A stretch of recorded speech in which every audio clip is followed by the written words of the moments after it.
Hey everybody, welcome back. Josh with the Ridge Riders. Today I wanted to talk about the 2025 CFMoto Overland 1000, specifically the suspension and how it stacks up to these other models. So here we are at the rear of the CFMoto Overland 1000. These are the gas shocks that come with the machine. Like other folks, I was making this purchase and I was kind of curious, like, all right, you're getting a lot for the money with CFMotos. How good are these shocks that come on here compared to the other brands? So real quick, let me show you the suspension on a couple of other machines that we have sitting around. All right, for comparison, this is a 2022 Polaris Sportsman XP 1000. Non-adjustable, other than the spring preset on here. This is the 2025 Can-Am Outlander XTP 1000R with the Fox suspension. I believe these are the QS3s. I think that's what they call them. Just the 3 settings on each corner.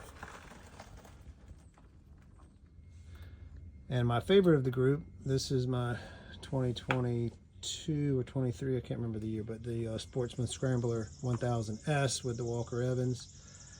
They're also adjustable, and this has the wider suspension, which naturally gives it more travel. So this thing rides the best out of the whole bunch, in my opinion. But that kind of gives you an idea. Obviously, these are much larger, just given the suspension travel and the width of the machine. So let's go back to CFMoto.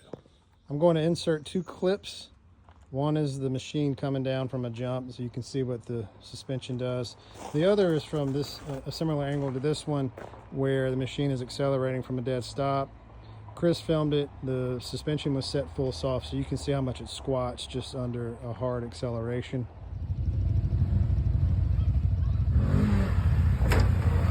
All right.